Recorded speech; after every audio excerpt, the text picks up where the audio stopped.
Hey guys, Shui here, episode 10 of the No Shui Out podcast. Kind of an accomplishment, I'll take it. It is what it is. 2024 got off to a bang, got a little sick, just got over it, but I decided to come back on today to talk about what everyone's talking about, which is WWE Monday Night Raw is going to Netflix. Whether or not it's on Monday is another debate. We'll end up finding more about that. And also, I am going to talk more about the new partnership where The Rock gets a real seat at the table and not the fake metaphorical table that Roman's been talking about. The real TKO boardroom table, which is the real one we should be going after. So sit back, relax, and here's episode 10.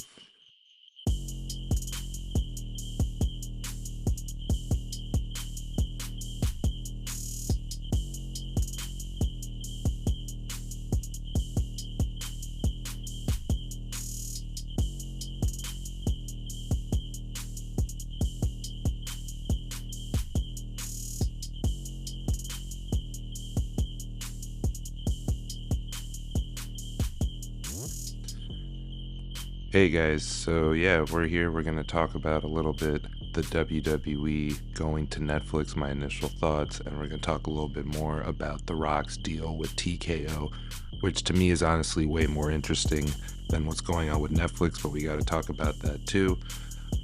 I've heard a lot of people talking about the deal. A lot of people are upset because they know Netflix is going to start raising their prices, and the thought of having to pay to watch it past cable, a lot of people don't seem happy about it. From a WWE standpoint, it just makes too much sense.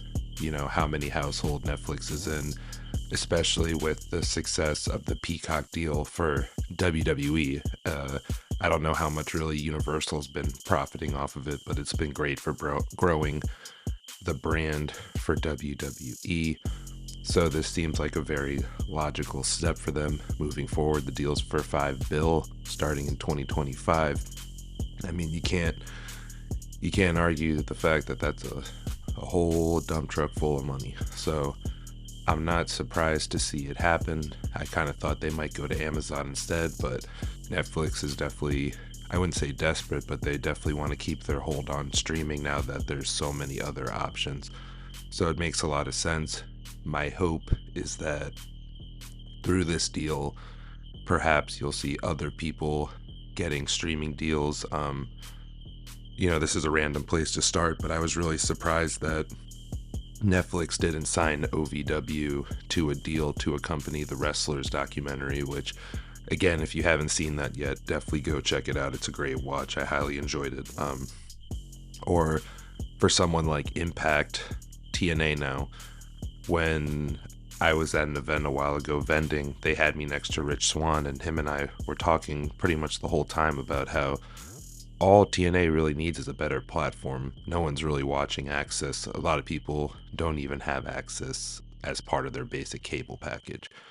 So it's hard to really get viewership if people can't even watch the program. So I feel like Netflix, Hulu, Max, whatever would be great for Impact, and Ring of Honor. AEW also I think might benefit from this deal because if Max was really on the border of getting someone like AEW or Ring of Honor or something like that, Netflix making that first move could cause the chain reaction that gives AEW the leverage to get on Max, especially for Ring of Honor and the whole library, but also just watching replays of AEW.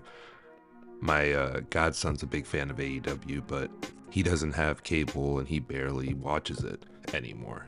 When he was living in DC, we'd watch it together sometimes and we'd watch it a fair amount, but if it was on Max, I know that he would be a lot more interested in actually watching the program just because it would be accessible to him. And in this day and age, if you want a younger demo, you really need to be streaming accessible so that you can get these eyes and ears that you normally don't have. That's really my main thought on the Netflix deal. I'm excited to see how it's done. I'm curious because it says Raw is going to Netflix. It didn't say Monday Night Raw, so I'm curious if they're going to change the date. I'm curious how all of this is going to work. I'm sure it will be explained more moving into the future, but The thing I was most interested in today within all that news is the new deal that TKO, the holding company that owns WWE and UFC, made with Dwayne "The Rock" Johnson.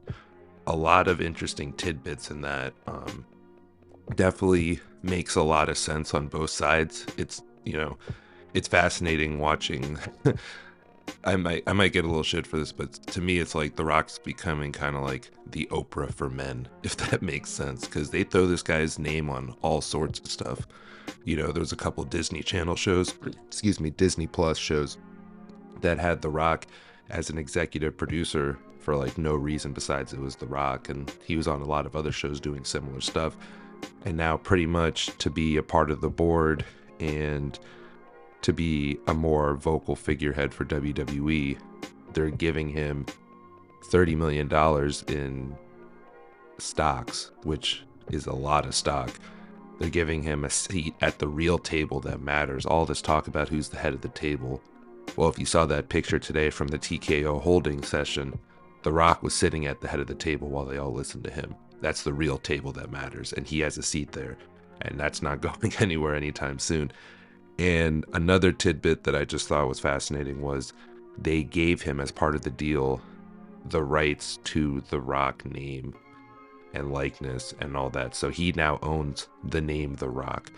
So he can go into movies and say Dwayne "The Rock" Johnson again and not have to cut WWE a check, which is pretty big. On top of that, too, now every time they sell Rock merch, they have to give him more money because he owns the name The Rock. So he's going to be able to make more money off of that.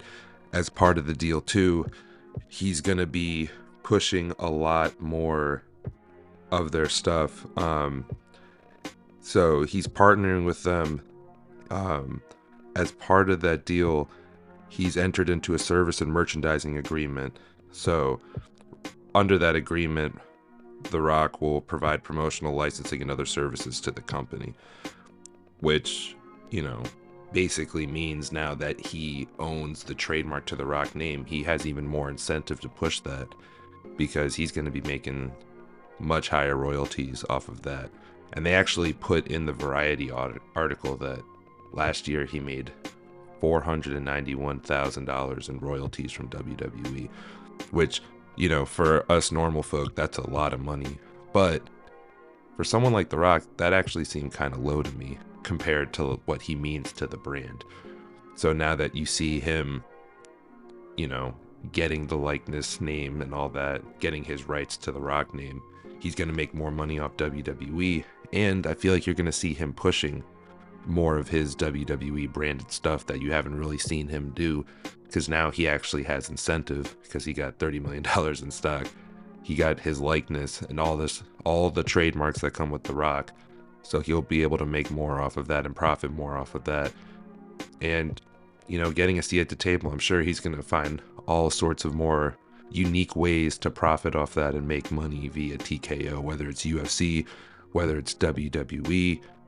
It's just looking real sweet for The Rock. He's doing a lot of stuff, kudos to him. I've been a big fan since I was a kid.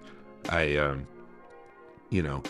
wish he had more movies that interested me. Not saying that they're bad. It's just, I'm not really into Fast and Furious type stuff. And yeah, that was really my main thoughts. I just wanted to come on and do something really quick and, try to put out more content for you this year. What do you guys think about all this? Feel free to tweet at me at Shway Nostalgia. Hit me up on IG at Shway Nostalgia. At Shway Nostalgia on all social media. If you haven't already, join the Shway Wrestling Network. I'm trying to do more breaks on there. We actually got some AEW breaks, and I have some BBM Ambitious 2023 breaks going on. If you're into Japanese women's wrestling cards, which, by the way, if you listen to the Japanese women's wrestling card episode, it was our most listened to episode so far, so I really appreciate everyone checking that out. I really appreciate everyone checking this out, and I hope you guys have a great week. I'll see you for episode 11 very soon. Thanks, guys.